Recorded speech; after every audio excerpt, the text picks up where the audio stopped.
27. Parto vaginal. La culminación natural de la segunda fase del trabajo de parto es el parto vaginal controlado de un recién nacido sano con traumatismo mínimo para la madre. El tipo de parto preferido para la mayoría de los fetos es el parto vaginal, pero existen circunstancias clínicas que favorecen el nacimiento por cesárea. El parto vaginal espontáneo es el típico, aunque ciertas complicaciones maternas o fetales requieren un parto vaginal quirúrgico, como se describe en el capítulo 29. Por último, las presentaciones anómalas o los embarazos múltiples se pueden resolver en muchos casos por medio de un parto vaginal, si bien requieren técnicas especiales. Estas se describen en los capítulos 28 parto de nalgas y 45 embarazo multifetal. Tipo de parto. En general, el parto vaginal espontáneo de vértice es el que representa el menor riesgo de comorbilidad, tanto materna como fetal.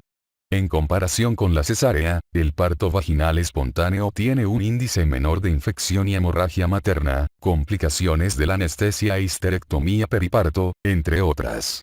Por el contrario, para las mujeres que se someten a un parto vaginal espontáneo respecto de una cesárea, las alteraciones del piso pélvico son mayores.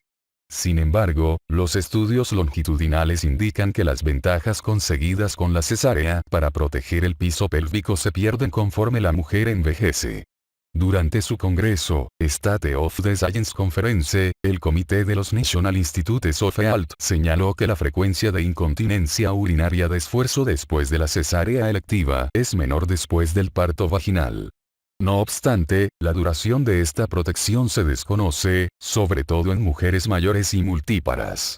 En este mismo congreso se consideró que la evidencia que demuestra que el parto vaginal provoca alteraciones del piso pélvico es débil y no la favorece ninguno de los tipos de parto. Preparación para el parto. El término de la segunda fase del trabajo de parto se caracteriza por la distensión inicial del perineo, el estiramiento de la piel que lo cubre y la visualización de la piel cabelluda fetal a través de los labios separados. Al elevarse la presión del perineo por la cabeza fetal, la madre empieza a pujar como reflejo, lo cual debe estimularse cuando resulta conveniente. En este momento se realizan las preparaciones correspondientes para el parto. Deben subrayarse algunas consideraciones que surgen durante el trabajo de parto y que también se describen en la página 451. Por ejemplo, se palpa la vejiga y, si se encuentra distendida, se coloca una sonda. También se cuida de manera constante la frecuencia cardíaca fetal. Como ejemplo, el cordón nucal se estrecha durante el descenso, lo que puede ocasionar desaceleraciones variables profundas. En la mayoría de las mujeres con problemas cardíacos, no se recomienda administrar antibióticos profilácticos contra endocarditis infecciosa. Las excepciones son las mujeres con cardiopatía cianógena, prótesis valvulares, o ambas. En ellas está indicado administrar profilaxis, según se menciona en el cuadro 49-10, entre 30 y 60 minutos antes del procedimiento, American College of Obstetricians and Gynecologists. Durante la segunda fase del trabajo de parto, las posiciones para pujar varían. Sin embargo, para el parto, la más utilizada es la posición dorsal de litotomía, que además es casi siempre la más satisfactoria. Para mejorar la exposición se emplean estribos para sostener las piernas. Corton y otros no observaron mayor frecuencia de laceración perineal, con o sin estribos. Con esta posición, las piernas no se separan demasiado ni debe colocarse una más arriba que la otra. En el estribo, la región poplitea debe descansar cómodamente en posición proximal y el talón en posición distal. Las piernas no se sujetan dentro de los estribos, lo cual hace posible flexionar con rapidez los muslos hacia atrás sobre el abdomen, en caso de una distocia de hombros. Algunas pacientes sufren calambres durante la segunda fase, que son causados, en parte, por la presión que ejerce la cabeza del feto sobre los nervios pélvicos. Estos calambres disminuyen al cambiar la posición de la pierna o con un masaje breve. Durante la preparación para el parto también se limpia la vulva y el perineo. Si se desea, se colocan campos estériles de manera que solo se exponga la región inmediata alrededor de la vulva. Con anterioridad se lavaba, vestía y enguantaba a la paciente y se colocaban cubrebocas y protectores oculares para protegerla de microorganismos infecciosos. Si bien estas consideraciones son aún válidas, tales inquietudes relacionadas con las enfermedades infecciosas deben extenderse también a las personas que atienden el parto. Posición occipito anterior. Una vez que el perineo se distiende casi siempre se conoce ya la posición del occipucio, pero algunas veces la formación de un caput impide una identificación precisa. En este momento se realiza de nuevo una valoración detallada, como se describe en el capítulo 22. En la mayor parte de los casos, la presentación es occipito anterior o con discreta rotación oblicua.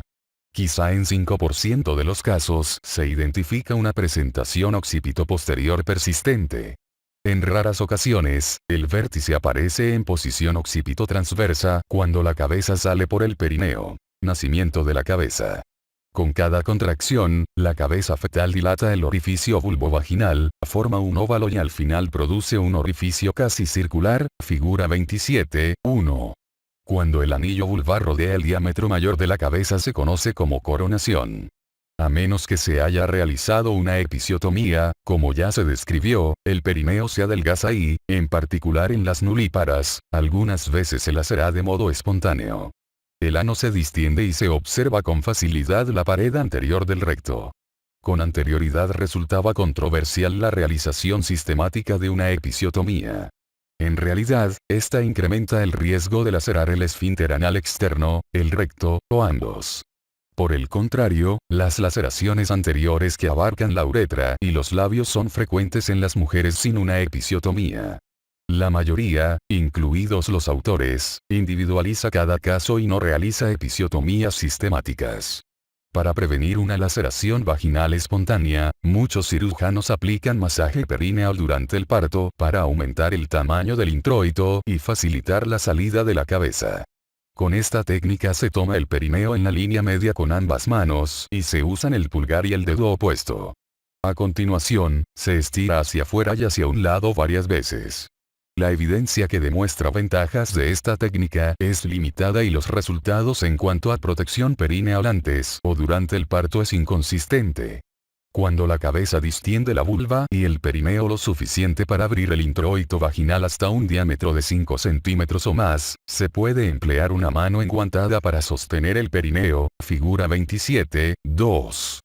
La otra mano se utiliza para guiar y controlar la cabeza del feto y evitar de esta manera un parto explosivo. Una salida suave de la cabeza disminuye las laceraciones. Otro método usado cuando los esfuerzos de expulsión son insuficientes o se necesita un parto rápido es la maniobra modificada de Ridgen.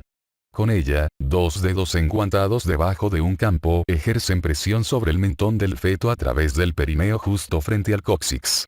Al mismo tiempo, con la otra mano se aplica presión en sentido superior contra el occipucio, figura 27.3. La técnica de Ridgen se describió de manera original en 1855 y permite el parto controlado de la cabeza fetal. Además, favorece la extensión del cuello de manera que la cabeza atraviesa el introito y pasa sobre el perineo con sus diámetros menores. En comparación con la maniobra de Ridgen con soporte perineal simple en 1623 mujeres, Johnson y otros encontraron una frecuencia similar de laceraciones de tercer y cuarto grados. 5,5% con la maniobra y 4,4% con soporte simple. Por último, en el método con equilibrio manual, el ayudante no toca el perineo durante el parto de la cabeza. Comparado con el soporte perineal común, este método expectante no ofrece mayor protección contra laceraciones de tercer grado. Nacimiento de los hombros. Después del nacimiento de la cabeza fetal, es necesario pasar un dedo por el cuello del feto para detectar la presencia de una o más circulares de cordón umbilical, 6G. 27.4. El cordón nucal tiene una frecuencia aproximada de 25% de los partos y casi nunca causa daño. Cuando se reconoce una circular de cordón, se debe deslizar sobre la cabeza, siempre y cuando se encuentre lo suficientemente laxa. Si está demasiado ajustado, el cordón se corta entre dos pinzas. Este tipo de cordón nucal estrecho complica alrededor de 6% de los partos, pero el desenlace neonatal es similar al de un parto sin asa. Después del parto, la cabeza del feto cae hacia atrás, con lo cual la cara del feto casi roza el ano de la madre. El occipucio se voltea de inmediato hacia uno de los muslos maternos y la cabeza asume una posición transversal, figura 27, 5.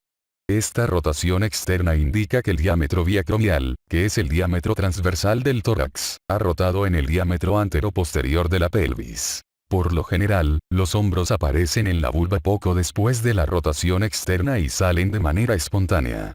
En caso de retraso, la extracción ayuda al parto controlado. Las caras laterales de la cabeza se toman con ambas manos y se aplica tracción delicada en sentido inferior hasta que el hombro anterior aparece bajo el arco del pubis. A continuación, con un movimiento en sentido superior, sale el hombro posterior.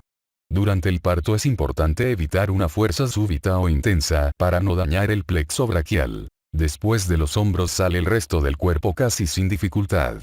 Sin embargo, si se tarda, se puede acelerar su salida traccionando en grado moderado la cabeza y presionando el fondo uterino. No se deben enganchar los dedos en las axilas puesto que es posible lesionar los nervios de las extremidades superiores y ocasionar una parálisis transitoria o incluso permanente. Además, la tracción solo se ejerce a lo largo del eje longitudinal del neonato. Cuando es oblicua, provoca que el cuello se doble y se distienda de forma excesiva el plexo braquial. Inmediatamente después del parto del recién nacido sale un chorro de líquido amniótico que a menudo está ligeramente teñido de sangre, pero no es hemático. Con anterioridad era regular la aspiración nasofaríngea inmediata del recién nacido para extraer las secreciones. Sin embargo, se observó que la aspiración de la nasofaringe produce algunas veces bradicardia neonatal. Las recomendaciones actuales para la reanimación neonatal de la American Heart Association sugieren evitar la succión inmediatamente después del parto, incluso cuando hay meconio. Esto incluye la aspiración con jeringa de bulbo. La aspiración se reserva para los neonatos con obstrucción evidente para la respiración espontánea o los que necesitan presión positiva. De igual forma, en caso de existir meconio y depresión del recién nacido, se recomienda intubar con succión traqueal, American College of Obstetricians and Gynecologists, 2013b. Estos aspectos se describen con mayor detalle en el capítulo 33. Pinzamiento del cordón.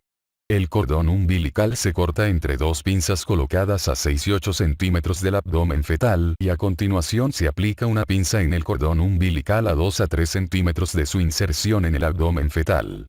En el Parkland Hospital se utiliza una pinza de plástico que es más segura, eficaz y barata, como la Double Grip Umbilical Clamp. Para los recién nacidos de término, el momento en el que se debe pinzar el cordón umbilical es controversial. Cuando se retrasa más de 60 segundos, aumentan los depósitos corporales totales de hierro y el volumen sanguíneo y disminuye la frecuencia de anemia en el neonato.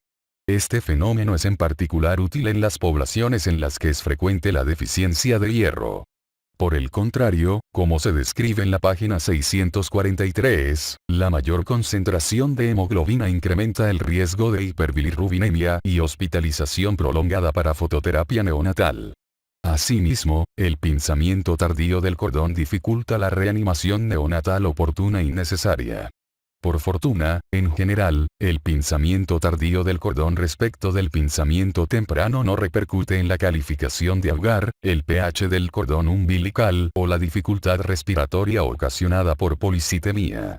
Pese a los resultados maternos, el índice de hemorragia puerperal es similar con un pinzamiento precoz en comparación con uno tardío. Existe menos información sobre la ordeña del cordón, en la cual el operador impele sangre a través del cordón hacia el recién nacido. Al parecer, esta maniobra es segura y ofrece ciertas ventajas cuando está indicado un pinzamiento rápido del cordón. Para el neonato de pretérmino, el pinzamiento tardío del cordón ofrece diversos beneficios. Estos comprenden un mayor volumen de eritrocitos, menor necesidad de transfusiones, mejor estabilidad circulatoria y menor frecuencia de hemorragia intraventricular y de enterocolitis necrosante. El American College of Obstetricians and Gynecologists, 2012c, concluyó que no existe suficiente evidencia para apoyar o refutar los beneficios que ofrece el pinzamiento tardío del cordón a los neonatos de término en las instalaciones con grandes recursos. Sin embargo, para los recién nacidos de pretérmino, la evidencia apoya la recomendación de retrasar el pinzamiento del cordón umbilical entre 30 y 60 segundos después del nacimiento. La American Academy of Pediatrics también respalda esta opinión. La práctica de los autores consiste en pinzar el cordón después de evaluar la necesidad de limpiar las vías respiratorias, lo cual toma unos 30 segundos. El neonato no se eleva por arriba del introito durante el parto vaginal, ni tampoco muy por arriba de la pared abdominal de la madre en el momento de la cesárea. Posición occipito posterior persistente. Entre 2 y 10% de los fetos cefálicos de término nace en posición occipito posterior. Como se muestra en la figura 27.6, muchos fetos que nacen en occipito posterior se encontraban en occipito anterior al iniciar el trabajo de parto, y esto refleja una rotación inadecuada durante el trabajo de parto. Algunos factores predisponentes son la analgesia epidural, nuliparidad, mayor peso fetal y parto previo en posición occipito posterior. Morbilidad. Las mujeres con posición occipito posterior persistente tienen con mayor frecuencia una segunda fase prolongada del trabajo de parto y se someten a cesárea y parto vaginal quirúrgico. Para las mujeres con parto vaginal, la frecuencia de hemorragia y laceración de tercer y cuarto grados, llamada laceración vaginal de orden superior, es más frecuente. Los recién nacidos que nacen en posición occipito posterior tienen más complicaciones respecto de quienes lo hacen en posición occipito anterior.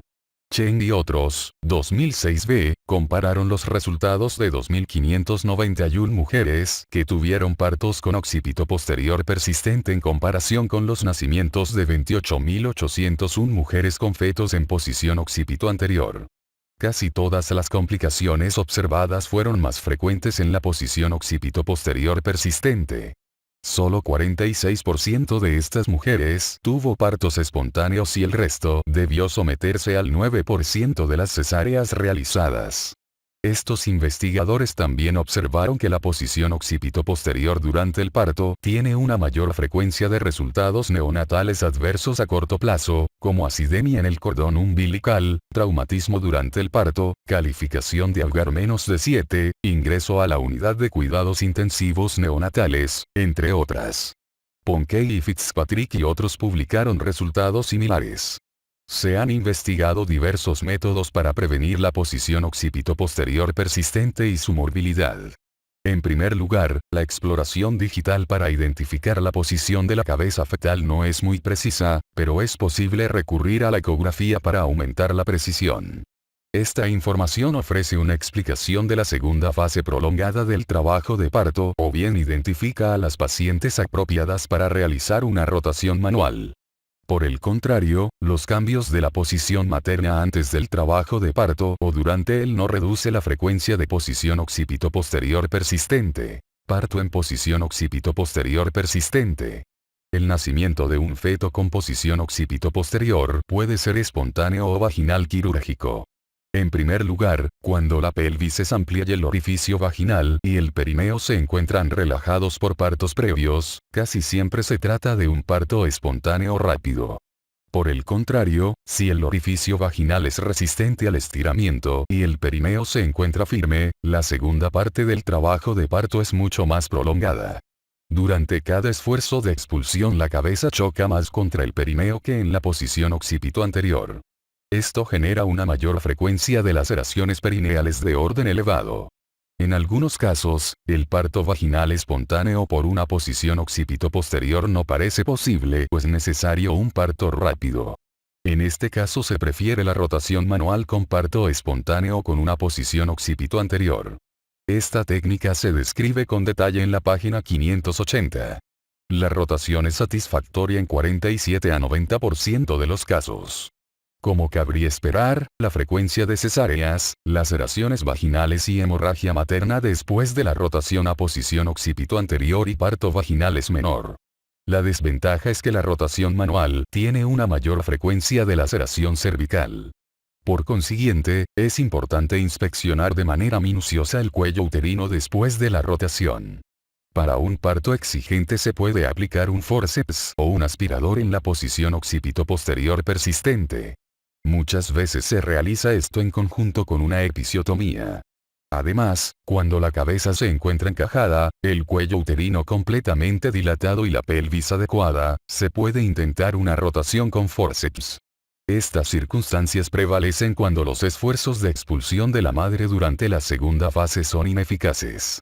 Ambas técnicas quirúrgicas vaginales se describen con detalle en el capítulo 29. En raras ocasiones, el cuero cabelludo fetal sale a través del introito como consecuencia de un alargamiento pronunciado de la cabeza fetal con moldeado combinado y formación de un gran caput succedaneum. En ciertos casos, la cabeza ni siquiera se encuentra encajada, esto es, el diámetro biparietal no ha pasado por el estrecho superior de la pelvis. En estas circunstancias, el trabajo de parto es muy prolongado y el descenso de la cabeza es lento. Al palpar por arriba de la sínfisis, se detecta que la cabeza fetal se encuentra por arriba del estrecho superior. En tal caso es conveniente operar de inmediato. En el Parkland Hospital se prefiere el parto espontáneo o la rotación manual para el tratamiento de la posición occipito posterior persistente. En otros casos se realiza una rotación manual a posición occipito anterior seguida de un parto con forceps o un parto con forceps desde la posición occipito posterior. Cuando ninguna de estas se puede llevar a cabo con relativa facilidad, se practica una cesárea. Posición occipito transversa. En ausencia de una normalidad de la configuración pélvica o de asinclitismo, la posición occipito transversa es casi siempre transitoria. Por lo tanto, a menos que las contracciones sean hipotónicas, la cabeza rota de modo espontáneo a posición occipito anterior. Cuando se sospecha que las contracciones uterinas son hipotónicas y no hay desproporción cefalopélvica, se administra una solución con oxitocina para estimular el trabajo de parto. Si la rotación se suspende por una fuerza de expulsión deficiente, todavía es posible llevar a cabo un parto vaginal de diversas formas. La más sencilla es la rotación manual del occipucio en sentido anterior hasta crear una posición occipito anterior o con menos frecuencia en sentido posterior a una posición occipito posterior.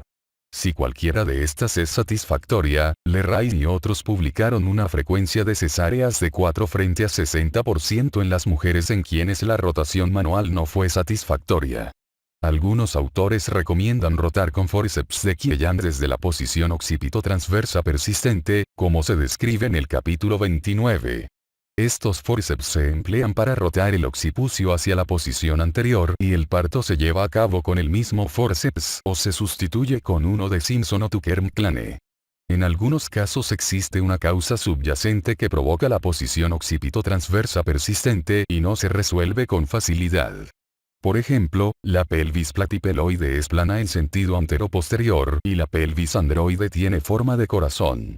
En cualquiera de estas no existe suficiente espacio para la rotación del occipucio hacia la posición occipito anterior u occipito posterior, figura 2, 20, página 34.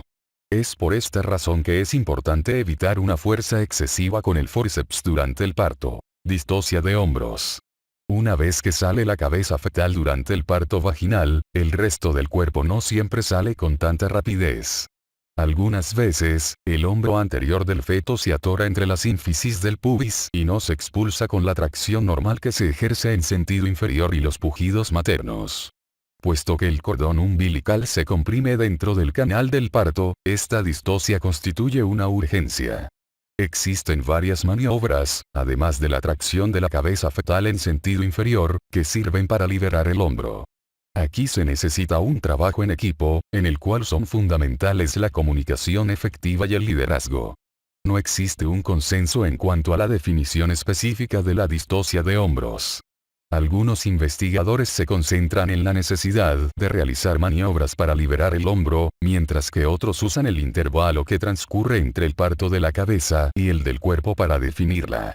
Spohn y otros publicaron que el intervalo promedio entre la cabeza y el cuerpo en un nacimiento normal es de 24 segundos, en comparación con 79 segundos en aquellos con distocia de hombro. Estos investigadores proponen utilizar un intervalo entre el nacimiento de la cabeza y el cuerpo más de 60 segundos para definir a la distocia de hombros. Sin embargo, en la actualidad el diagnóstico depende más de la percepción clínica de que la tracción normal en sentido inferior necesaria para el parto de los hombros fetales es ineficaz. Es por estas definiciones tan distintas que la frecuencia de la distocia de hombros varía. Hoy en día se refiere una frecuencia de 0,6 a 1,4%, American College of Obstetricians and Gynecologists, 2012 v. Cierta evidencia demuestra que la frecuencia se ha incrementado en los últimos decenios, probablemente por el aumento del peso del feto al nacer. Otra razón es quizá la mayor atención que se presta a una documentación adecuada de la distocia. Consecuencias maternas y neonatales. En general, la distocia de hombro supone un mayor riesgo para el feto que para la madre. En la madre, el peligro principal es una hemorragia puerperal, casi siempre por atonía uterina pero también por laceraciones vaginales. Por el contrario, en el neonato son importantes las lesiones neuromusculoesqueléticas e incluso la mortalidad. Mackenzie y otros revisaron 514 casos de distocia de hombros y encontraron que 11% se acompañaba de traumatismo neonatal grave. En 8% se diagnosticó lesión del plexo braquial y en 2% fractura de clavícula, húmero o costilla. En 7% se identificaron datos de acidosis durante el parto y 1,5% requirió reanimación cardíaca o padeció encefalopatía isquémica hipóxica. Meta y otros hallaron un número similar de lesiones en su estudio de 205 casos de distocia de hombros, en el cual 17% sufrió alguna lesión. De nueva cuenta, la más frecuente fue la lesión del plexo braquial. Estas alteraciones específicas se describen con mayor detalle en el capítulo 33. De los factores predictivos, los más importantes son el mayor peso del feto, el mayor índice de masa corporal en la madre y la segunda fase de trabajo de parto más prolongada y una distocia de hombros previa. Al parecer, estos elevan el riesgo de lesión neonatal en caso de distocia de hombros. Pronóstico y prevención. El pensamiento obstétrico en cuanto a la posibilidad de prevenir la distocia de hombros ha evolucionado de manera considerable. Si bien existe una serie de factores de riesgo vinculados con esta complicación, es imposible identificar cada caso antes del episodio. El American College of Obstetricians and Gynecologists, 2012 v. revisó los estudios y concluyó que 1. No es posible pronosticar o evitar la mayor parte de los casos de distocia de hombros. 2. No se recomienda la inducción electiva del trabajo de parto ni la cesárea electiva en las mujeres con sospecha de un feto macrosómico. 3. Se puede planear una cesárea en una mujer no diabética con un feto con un peso probable más de 5.000 gramos o para la mujer diabética con un feto con un peso calculado más de 4.500 gramos. Peso al nacer. Las características de la madre que se relacionan por lo general con un mayor peso al nacer del feto son obesidad, embarazo postérmino, multiparidad, diabetes y diabetes gestacional. El mayor peso al nacer incrementa la frecuencia de distocia de hombros. En un estudio de casi 2 millones de partos vaginales, Overland y otros observaron que en 75% de los casos de distocia de hombros los recién nacidos pesaron más de 4.000 gramos. Por lo tanto, debe moderarse la indicación de cesárea para fetos grandes, incluidos aquellos más de 4.500 gramos.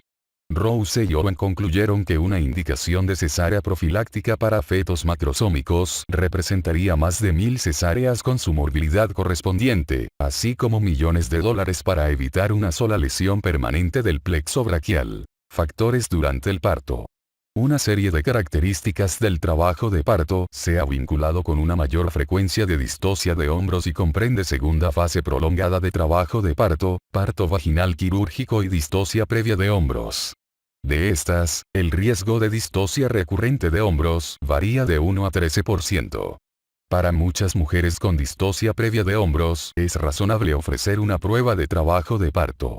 El American College of Obstetricians and Gynecologists, 2012 v. recomienda evaluar el peso fetal, la edad gestacional, la intolerancia a la glucosa en la madre y la gravedad de otras lesiones neonatales previas para ponderar los riesgos y beneficios de una cesárea en la mujer con antecedentes de distocia de hombros. Después de esta consideración, cualquier de los dos métodos es adecuado. Tratamiento. Puesto que la distocia de hombros no se puede pronosticar con precisión, el médico debe conocer bien los principios de su tratamiento. Esta distocia se acompaña de compresión constante del cordón umbilical, por lo que uno de los objetivos es reducir el intervalo entre el parto de la cabeza y el del cuerpo. Esta medida se equipara con el segundo objetivo, que es evitar las lesiones fetales y maternas por una manipulación radical. Por lo tanto, de forma inicial se recomienda intentar delicadamente la tracción con ayuda del esfuerzo de expulsión por parte de la madre. Desde luego, resulta ideal contar con una analgesia adecuada. Algunos médicos prefieren efectuar una episiotomía grande para tener suficiente espacio para la manipulación. Es importante señalar que Paris y Gurewitz y otros no identificaron cambios en la frecuencia de lesión del plexo braquial en los grupos en los que no se practicó una episiotomía durante el tratamiento de la distocia de hombros. Después de la tracción delicada se pueden aplicar diversas técnicas para liberar al hombro anterior de su posición incrustada detrás de la sínfisis del pubis. De estas, el ayudante aplica presión suprapúbica mientras el clínico aplica tracción en sentido inferior a la cabeza fetal.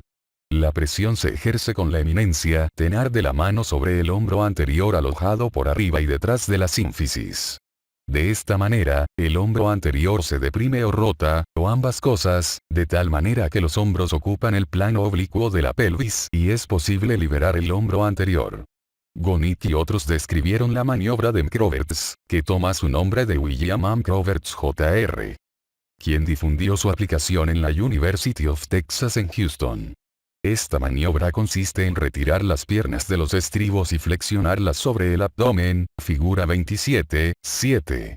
German y otros analizaron la maniobra de Mcroberts con uso de una pelvimetría radiográfica y observaron que el procedimiento provoca rectificación del sacro en relación con las vértebras lumbares, rotación de la sínfisis del pubis hacia la cabeza materna y reducción del ángulo de inclinación pélvica. A pesar de que estas medidas no aumentan las dimensiones de la pelvis, la rotación pélvica en sentido cefálico tiende a liberar el hombro anterior incrustado.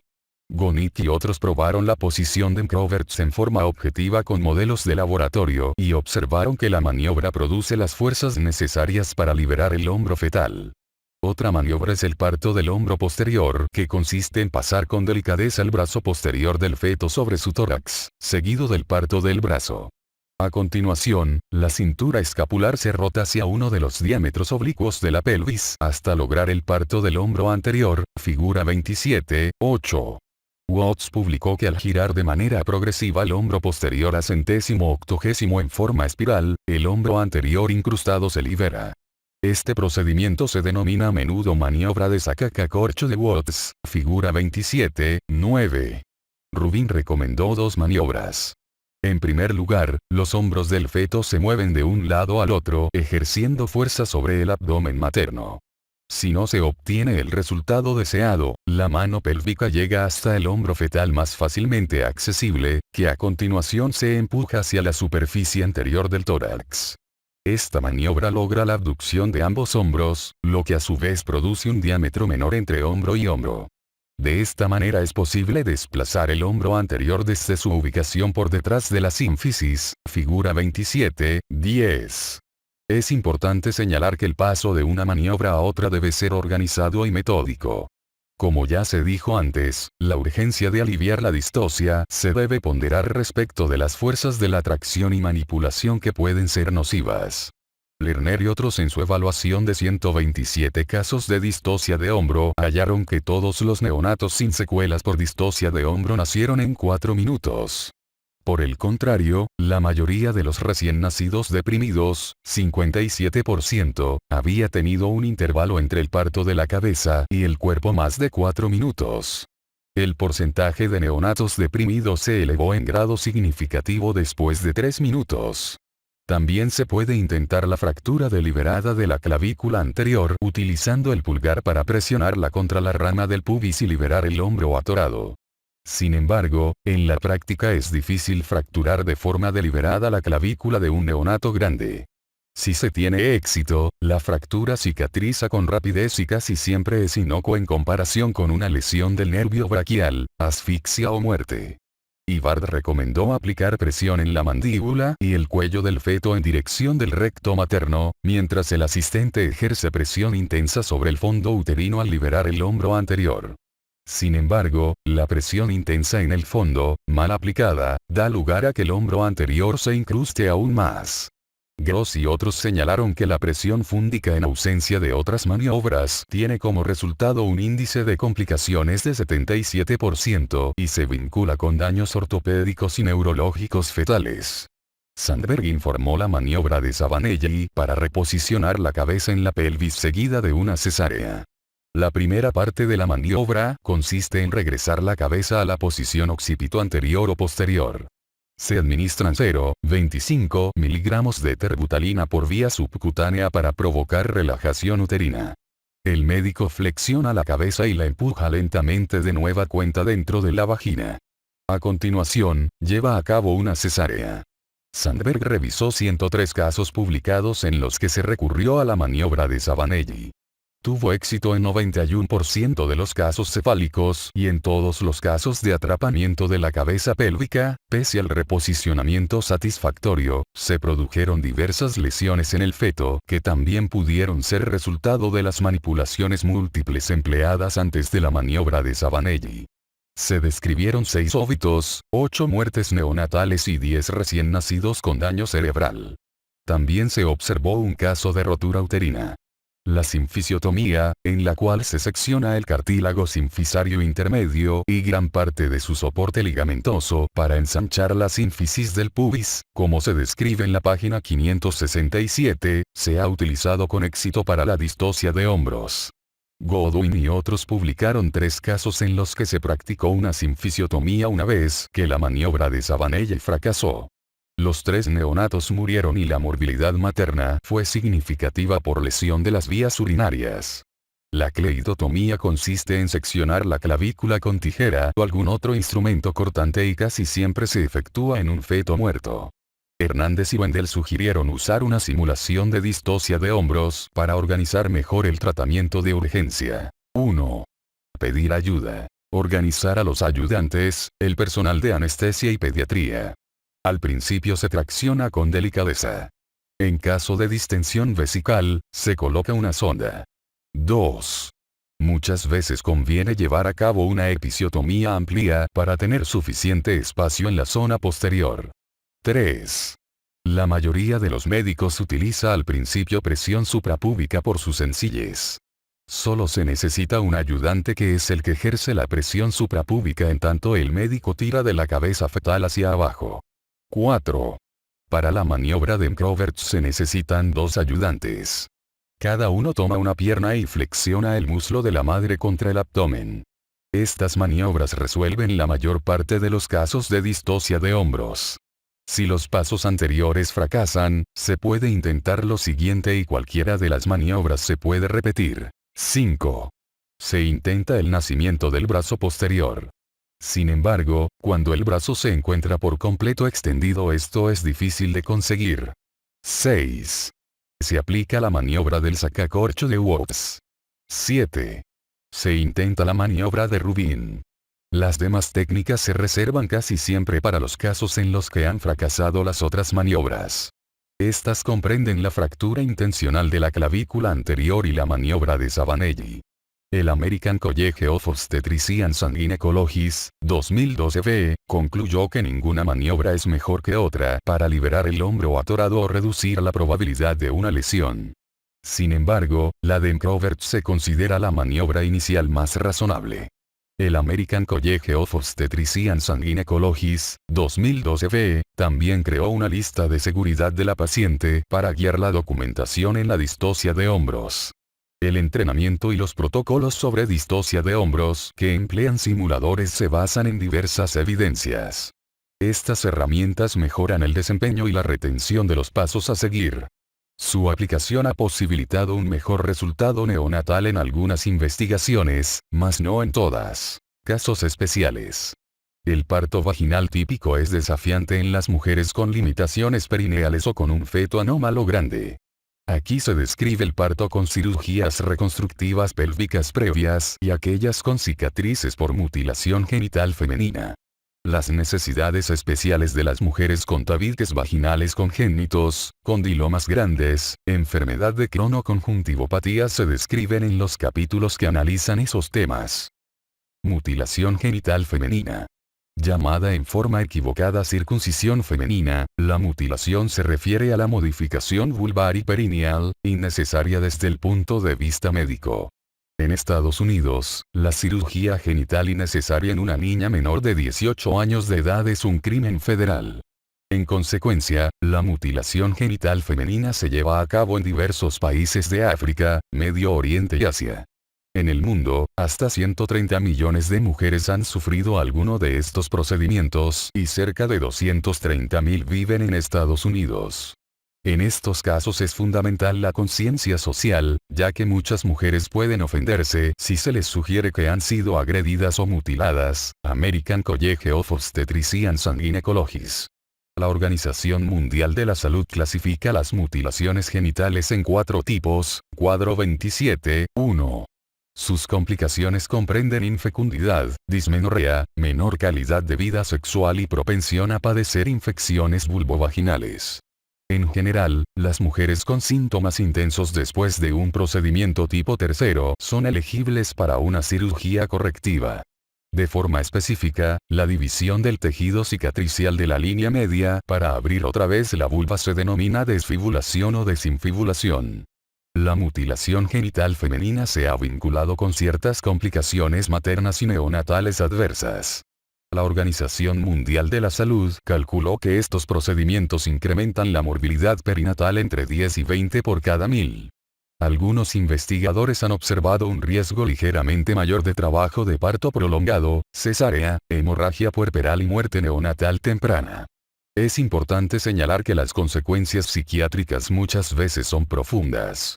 Para las mujeres que no desean la desfibulación hasta su embarazo, este procedimiento se puede llevar a cabo a la mitad del embarazo mediante un bloqueo peridural o bien, como se muestra en la figura 27.11, otra opción consiste en esperar hasta el parto.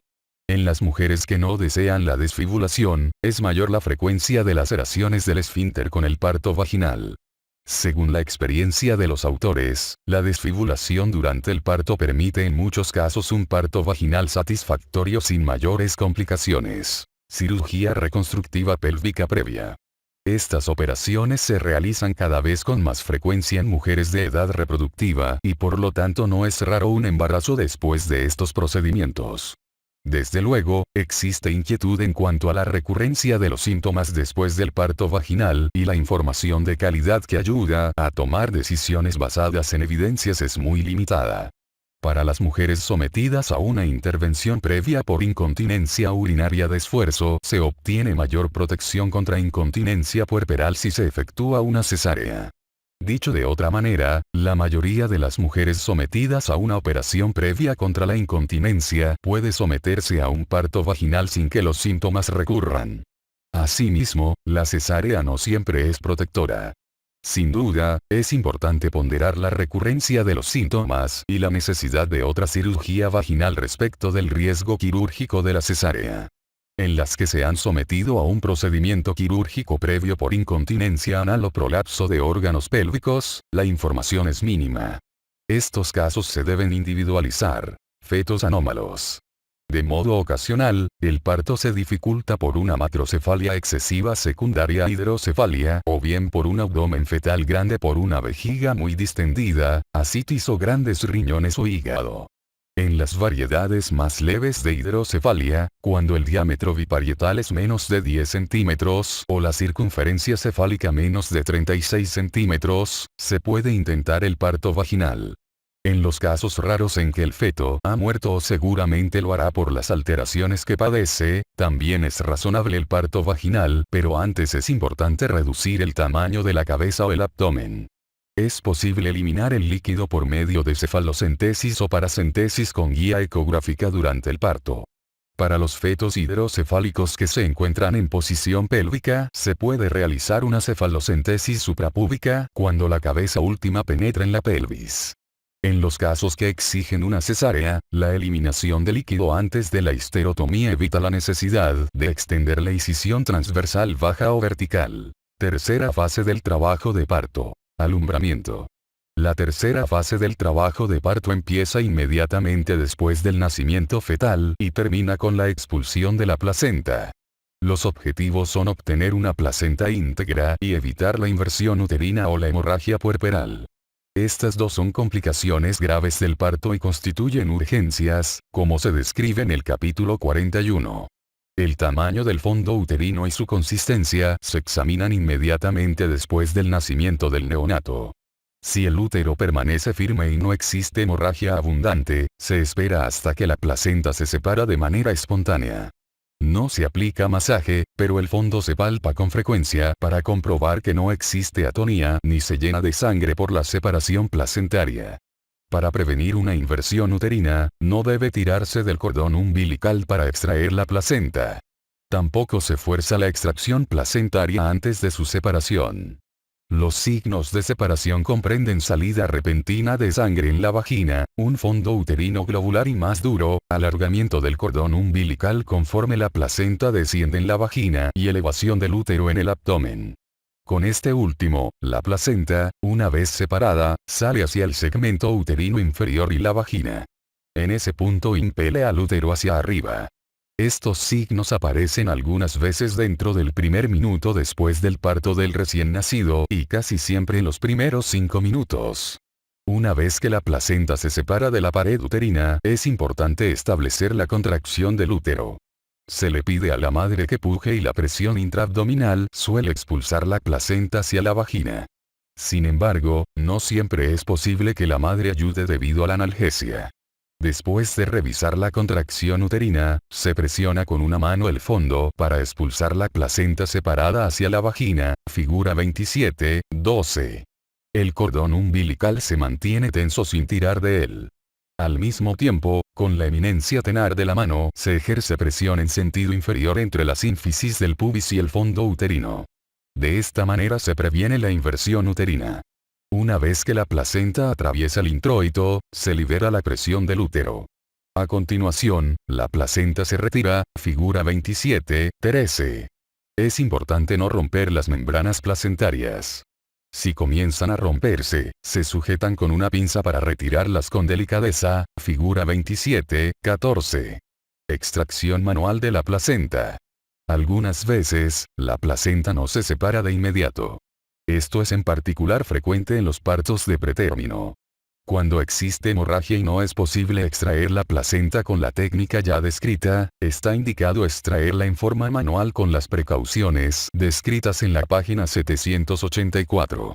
No se sabe cuánto tiempo debe transcurrir en ausencia de hemorragia antes de extraer la placenta en forma manual.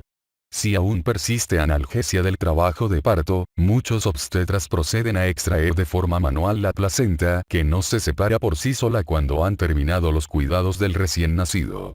Sin embargo, no se han comprobado los beneficios de esta práctica y la mayoría de los obstetras espera a que la placenta se separe de modo espontáneo, a menos que la hemorragia sea excesiva. Cuando se lleva a cabo la extracción manual, muchos médicos administran una sola dosis de antibióticos intravenosos similares a los empleados en la profilaxis contra infecciones durante la cesárea.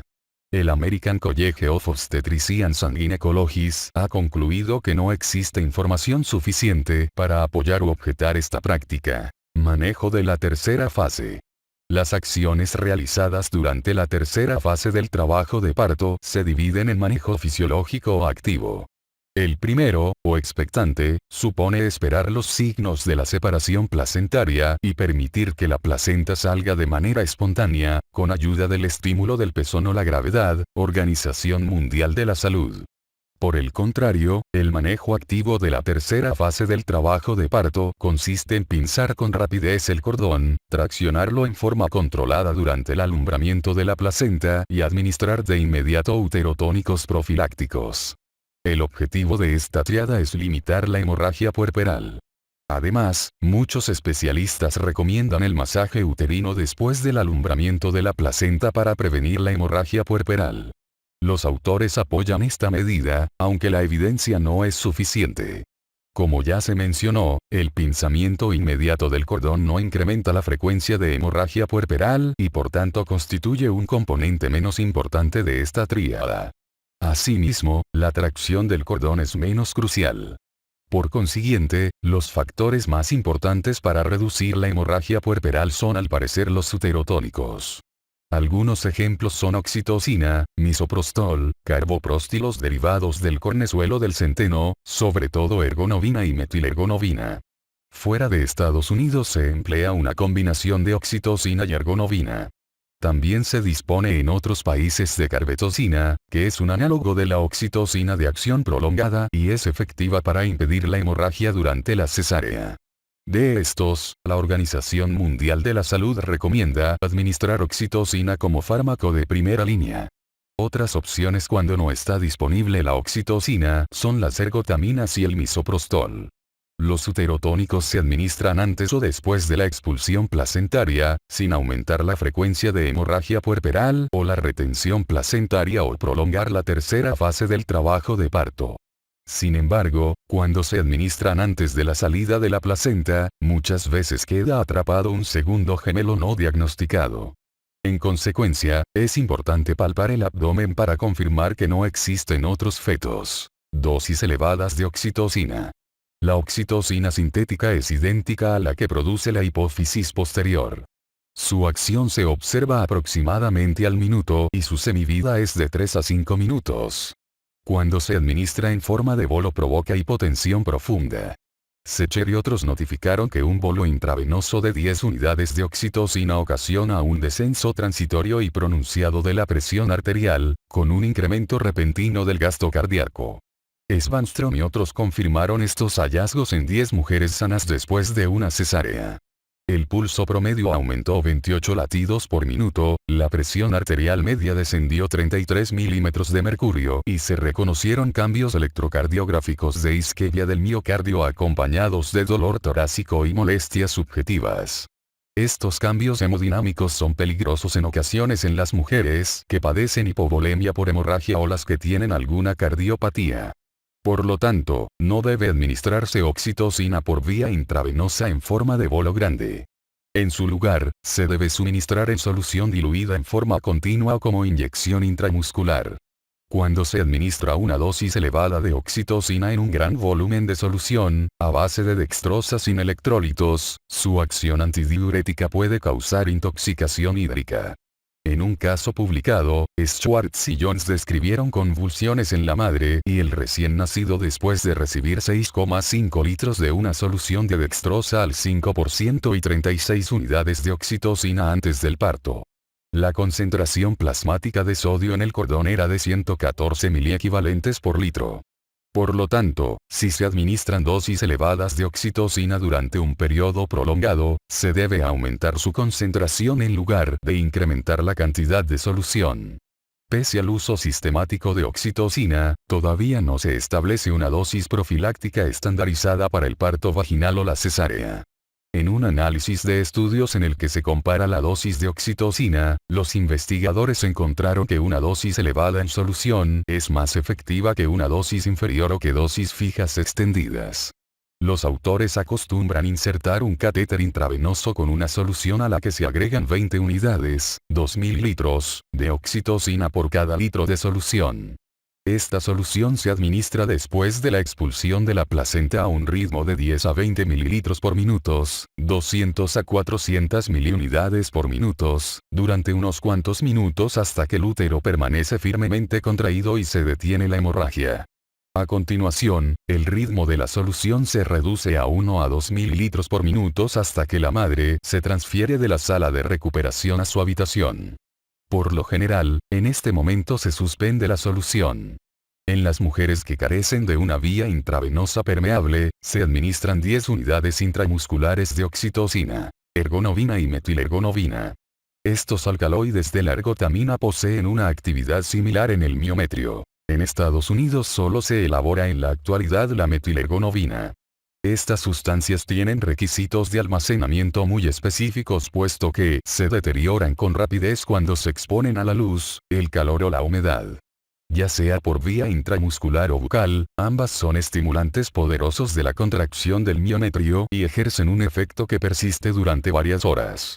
En la embarazada, la administración intramuscular o bucal de 0,2 miligramos produce contracciones uterinas tetánicas. Sus efectos aparecen minutos después de la administración intramuscular o bucal. Además, la respuesta es sostenida con muy poca tendencia hacia la relajación. Los derivados de la ergotamina son peligrosos para el feto y la madre cuando se administran antes del parto. Más aún, se han publicado varios casos de daño grave y muerte al administrar metilergonobina de manera accidental al recién nacido en la sala de partos, en lugar de vitamina K, vacuna de la hepatitis B o naloxona. La Food and Drug Administration agregó un aviso al inserto que contiene la caja y recomendó un intervalo de 12 horas entre la dosis de metilergonobina y la alimentación al seno materno. Sin embargo, no se han notificado efectos adversos atribuibles a la presencia del fármaco en la leche materna. Además de los problemas en el neonato, la administración parenteral de alcaloides de la ergotamina, sobre todo por vía intravenosa, induce hipertensión transitoria en la madre. Otros efectos secundarios publicados son náusea, vómito, acúfenos, cefalea y contracciones uterinas dolorosas. La hipertensión tiende a ser mayor en las mujeres con hipertensión gestacional. Estas sustancias están contraindicadas en pacientes con hipertensión, enfermedades cardíacas u oclusión vascular, afecciones hepáticas o renales graves y septicemia. Este fármaco tampoco se administra de manera sistemática por vía intravenosa para no inducir un accidente cerebrovascular hipertensivo repentino. No obstante, cuando se la considera una medida para salvar la vida, la metilergonobina intravenosa se debe administrar con lentitud a lo largo de 60 segundos y se vigila la presión arterial. Los alcaloides de la ergotamina no protegen más contra la hemorragia puerperal que la oxitocina. Además, tanto la inocuidad como la tolerabilidad son mayores con oxitocina. Es por estas razones que los alcaloides de la ergotamina se consideran fármacos de segunda línea para prevenir la hemorragia durante la tercera fase del trabajo de parto. Misoprostol. Este análogo de la prostaglandina 1 es inferior a la oxitocina para prevenir la hemorragia puerperal. Aunque se prefiere la oxitocina, en los casos de hospitales de bajos recursos en los que no hay oxitocina, el misoprostol es adecuado como profilaxis contra la hemorragia y se administra en una sola dosis bucal de 600 microgramos. Sus efectos secundarios comprenden temblor en 30% y fiebre en 5% de los casos. A diferencia de otras prostaglandinas, rara vez produce náusea o diarrea. Cuarta fase del trabajo de parto. La hora que transcurre inmediatamente después de la expulsión de la placenta es decisiva y algunos autores la llaman cuarta fase del trabajo de parto. Durante este intervalo, las laceraciones se reparan. Aunque se administran uterotónicos, este es el momento en el que es mucho más probable la hemorragia puerperal como resultado de atonía uterina. Muchos hematomas se expanden. Por lo tanto, es importante evaluar con cierta frecuencia el tono uterino y el perineo. La American Academy of Pediatrics y el American College of Obstetricians and Gynecologists recomiendan registrar la presión arterial y el pulso de la madre justo después del parto y cada 15 minutos durante las primeras 2 horas. También es importante examinar la placenta, las membranas y el cordón umbilical para evaluar su integridad y en busca de alteraciones, como se describe en la página 117. Laceraciones del canal del parto. Las laceraciones de la parte inferior del aparato reproductivo se localizan en cuello uterino, vagina o perineo. Las de cuello uterino y vagina se describen en la página 788. Después de cualquier parto vaginal puede haber laceraciones perineales que se clasifican de acuerdo con su profundidad. En la figura 27.15 aparecen las definiciones completas y algunos ejemplos visuales. Como ya se describió, las laceraciones de tercer y cuarto grados se consideran lesiones de orden elevado. A corto plazo, estas se acompañan de hemorragia más abundante, mayor dolor puerperal, dehiscencias de la herida o riesgo de infección. A largo plazo se acompañan de una mayor frecuencia de incontinencia anal y dispareunia. La frecuencia de laceraciones de alto grado varía de 0,25 a 6%. Algunos factores de riesgo para estas laceraciones más complejas son episiotomía en la línea media, nuliparidad, segunda fase de trabajo de parto prolongada, parto precipitado, posición occipito posterior persistente, parto vaginal quirúrgico, raza asiática y mayor peso del feto al nacer. Se ha encontrado que la analgesia epidural es protectora. La morbilidad se eleva conforme aumenta la gravedad de la laceración. Stock y otros indicaron que cerca de 7% de 909 laceraciones de alto grado tuvo complicaciones. Williams y Chames encontraron que el factor predictivo más poderoso de dehiscencia de la herida es la episiotomía media lateral. Goldaber y otros informaron que 21 de 390 o 5,4% de las mujeres con laceraciones de cuarto grado padecieron una morbilidad considerable. Hubo 1,8% de dehiscencias, 2,8% de infecciones con dehiscencia y 0,8% de infecciones aisladas. La reparación de las laceraciones perineales es casi igual a la de las episiotomías, aunque en ocasiones menos satisfactoria por las irregularidades de la laceración. En consecuencia, la técnica para reparar estas laceraciones se describe con la reparación de la episiotomía. Episiotomía. La palabra episiotomía se deriva del griego epistón, región púbica, y tomé, cortar. En sentido estricto, la episiotomía es la incisión de las partes pudendas, genitales externos. La perineotomía es la incisión del perineo. Sin embargo, en el lenguaje común se emplea a menudo el término episiotomía como sinónimo de la perineotomía, práctica que realizan los autores. La incisión se puede efectuar en la línea media, tras crear una episiotomía media, figura 27, 16, o bien puede empezar en la línea media y luego dirigirse en sentido lateral y hacia abajo alejándose del recto, la denominada episiotomía media lateral. Indicaciones y consecuencias de la episiotomía. A pesar de que la episiotomía es todavía un procedimiento obstétrico frecuente, ha disminuido de forma considerable en los últimos 30 años. Oliphant y otros utilizaron el National Hospital Discharge Survey para analizar la frecuencia de las episiotomías practicadas entre 1979 y 2006 en Estados Unidos. Estos especialistas observaron un descenso de 75% del índice ajustado para la edad de episiotomías. No obstante, en el decenio de 1970 era una práctica común efectuar una episiotomía en casi todas las mujeres que tenían su primer parto. Una de las razones de su aceptación era sustituir una laceración por una incisión quirúrgica recta, más fácil de reparar. Pese a ello, la creencia mantenida durante mucho tiempo de que el dolor posoperatorio es menor y que la cicatrización es mejor con la episiotomía respecto de la laceración ha sido infundada. Otro beneficio de la episiotomía sistemática que se menciona con frecuencia, pero que no se ha comprobado, es que previene las alteraciones del piso pélvico. Sin embargo, en diversos estudios observacionales y en estudios clínicos aleatorizados se ha demostrado que la episiotomía sistemática aumenta la frecuencia de laceraciones del esfínter anal y el recto. Carroll y Nignini revisaron el registro de los estudios clínicos Cochrane Pregnancy and Childbirth Group y hallaron un menor índice de traumatismo perineal posterior, reparación quirúrgica y complicaciones de la cicatrización cuando la episiotomía se empleó de manera restringida. Por el contrario, la frecuencia de traumatismo perineal anterior fue menor en el grupo sometido a episiotomías sistemáticas.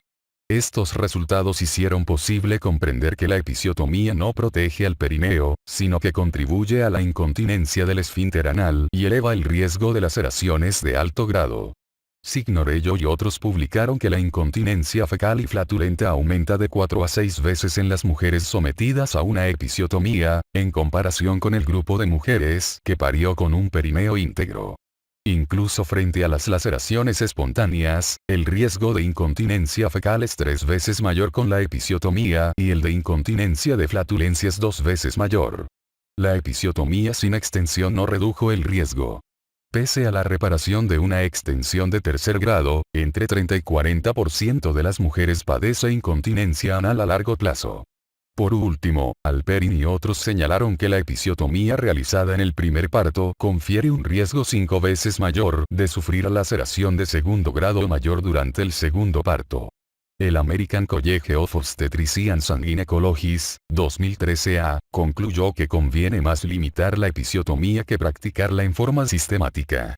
Los autores sostienen que este procedimiento se debe realizar en forma selectiva para las indicaciones adecuadas. Por consiguiente, la episiotomía se debe considerar cuando existe alguna indicación, como distocia de hombros, parto pélvico, feto macrosómico, parto vaginal quirúrgico, posición occipito posterior persistente y otros casos en los que la ausencia de una episiotomía tendría como resultado una rotura perineal significativa. La regla final es que no existe sustituto para el criterio quirúrgico y el sentido común. Tipo de episiotomía e indicación. Antes de la episiotomía se debe asegurar algún tipo de analgesia, ya sea la analgesia epidural previa para el trabajo de parto, un bloqueo bilateral del nervio pudendo o la infiltración de xilocaína al 1%. Cuando se lleva a cabo demasiado pronto, muchas veces se produce una hemorragia considerable durante el intervalo entre la incisión y el parto. Si se efectúa demasiado tarde no se impiden las laceraciones. La episiotomía se debe realizar cuando la cabeza es visible durante una contracción hasta un diámetro aproximado de 4 centímetros, esto es, durante el coronamiento. Cuando se combina con un forceps, la mayoría practica la incisión después de aplicar las ramas. Técnica. Para la episiotomía media, los dedos se introducen entre la cabeza coronada y el perineo. La tijera se coloca a las 6 del reloj en el introito vaginal y se dirige hacia atrás, figura 27-16. La longitud de la incisión varía de 2 a 3 centímetros, según sean la longitud del perineo y el grado de adelgazamiento del tejido. La incisión depende de las necesidades de cada parto, pero debe terminar antes de llegar al esfínter anal externo. En la episiotomía mediolateral, la tijera se dirige hacia las 7 o 5 del reloj y la incisión se extiende unos 3 o 4 centímetros hacia la tuberosidad isquiática ipsolateral. En el cuadro 27.2 se resumen las diferencias entre ambos tipos de episiotomías. Con excepción de los problemas que representa la extensión a lesiones de tercer o cuarto grado, la episiotomía media es mejor. Antonin y otros presentaron la información de la Dutch National Obstetric Database de más de 43.000 partos y encontraron una reducción 4 veces menor de laceraciones perineales graves después de una episiotomía media lateral frente al índice después de una incisión en la línea media. La selección adecuada de los casos reduce esta única desventaja. Por ejemplo, si se necesita una episiotomía durante un parto vaginal quirúrgico, en varios estudios se ha publicado que la episiotomía media lateral ofrece mayor protección contra una laceración perineal de alto grado. Reparación de la episiotomía o laceración perineal. Por lo general, la reparación de la episiotomía se difiere hasta después de la expulsión de la placenta. Esta conducta posibilita concentrarse de manera exclusiva en los signos de separación y alumbramiento placentario. Otra ventaja es que la reparación de la episiotomía no se interrumpe ni altera por la necesidad evidente de recibir la placenta, en especial cuando la extracción manual alteraría una episiotomía recién reparada. La mayor desventaja es la hemorragia continua hasta concluir la reparación. No obstante, la aplicación de presión directa con una gasa limita el sangrado. Para una reparación adecuada es necesario conocer el soporte y la anatomía del perineo, lo cual se describe en la página 21. También es fundamental contar con una analgesia apropiada, y Sanders y otros subrayaron que las mujeres sin anestesia regional sufren dolor intenso durante la sutura del perineo. De nueva cuenta, se puede utilizar lidocaína local sola o combinada con un bloqueo bilateral de los nervios pudendos. En las pacientes con analgesia epidural muchas veces es necesario administrar dosis adicionales. Existen varios métodos para reparar la episiotomía, pero son fundamentales la hemostasia y el restablecimiento anatómico sin suturas excesivas. En la figura 27.17 se muestra una técnica que se utiliza con frecuencia para reparar la episiotomía de la línea media. En varios estudios se observó que la intensidad del dolor posoperatorio es similar al aplicar puntos continuos o separados. En otros se ha referido que el dolor es menor con el surgete continuo. Además, este es más rápido y se utiliza menos material. Mornar y Perlow demostraron que se pueden usar agujas romas que reducen la frecuencia de lesiones por punción. El material de sutura más utilizado es el catgut crónico 2.0. También se emplean a menudo derivados del ácido poliglicólico. La ventaja principal de los materiales sintéticos es el menor dolor posquirúrgico. Sin embargo, el cierre con estos materiales algunas veces obliga a retirar los puntos por dolor o por dispareunia. Según Kettler y otros, esta ventaja disminuye si se utiliza poliglactina 910 de absorción rápida. La reparación de la episiotomía mediolateral es similar a la de la episiotomía media. Esta técnica se muestra en la figura 27-18. Reparación de una laceración de cuarto grado. Existen dos métodos para reparar una laceración que abarca el esfínter anal y la mucosa rectal. El primero es la técnica término-terminal, la preferida de los autores, y la segunda es la técnica superpuesta. La técnica término-terminal se muestra en la figura 27-19. En todas las técnicas que se han descrito, es fundamental aproximar los bordes lacerados de la mucosa rectal con puntos colocados en la capa muscular del recto a una distancia de 0,5 centímetros. Una buena opción es el catgut crónico 2, 0 o 3, 0. A continuación se cubre la capa muscular y se aproxima el esfínter anal interno. Por último, se aíslan los extremos seccionados del esfínter anal externo, se aproximan y se suturan en forma término-terminal con 3 o 4 puntos separados. El resto de la reparación es igual respecto de la episiotomía media. La técnica superpuesta es otra opción para aproximar el esfínter anal externo. La información proveniente de estudios clínicos comparativos y aleatorizados no sustenta la superioridad de este método en cuanto a resultados anatómicos o funcionales frente a los que se obtienen con el método término-terminal regular. Los autores, como muchos otros, recomiendan administrar profilaxis periquirúrgica con antimicrobianos para reducir la morbilidad por infecciones vinculada con la reparación de las lesiones perineales de alto grado. Basta con una sola dosis de una cefalosporina de segunda generación o clindamicina para las mujeres alérgicas a la penicilina. Si bien esta profilaxis tiene apoyo basado en evidencias, el American College of Obstetricians and Gynecologists concluyó que tal práctica no se ha estudiado de manera extensa. Durante el posoperatorio es importante prescribir algún ablandador de heces fecales durante una semana y evitar las enemas y supositorios. Infortunadamente, no siempre es posible garantizar una función normal, incluso después de una reparación quirúrgica correcta y completa. En algunas mujeres, la incontinencia fecal persiste por lesión nerviosa de los músculos del piso pélvico. Dolor después de la episiotomía. El bloqueo de los nervios pudendos ayuda a aliviar el dolor perineal posoperatorio. Asimismo, la aplicación local de hielo ayuda a reducir la inflamación y la molestia. La aplicación tópica de pomada de lidocaína al 5% no fue efectiva para aliviar el dolor de la episiotomía o la laceración perineal en un estudio clínico aleatorizado. Los analgésicos como la codeína ofrecieron buen alivio. A veces, el dolor es signo de un hematoma grande vulvar, paravaginal o en la fosa isquiorrectal o bien de celulitis perineal, por lo que estos sitios se deben examinar si hay dolor persistente o intenso. El tratamiento de estas complicaciones se describe en las páginas 689 y 790. Además de dolor, la recuperación de la episiotomía se complica en ocasiones con retención urinaria. Su tratamiento se describe en la página 676. En las pacientes que han sufrido laceraciones de segundo grado o mayor, se recomienda evitar el coito hasta después de la primera consulta puerperal a las 4 o 6 semanas. Signorello y otros realizaron encuestas a 615 mujeres 6 meses después del parto y encontraron que las que habían parido con un perineo íntegro manifestaron una mejor función sexual respecto de las que habían sufrido algún traumatismo perineal. En un seguimiento de 2.490 mujeres, Radestad y otros identificaron en las mujeres una reanudación tardía del coito de 3 a 6 meses, pero no de un año, con y sin traumatismo perineal.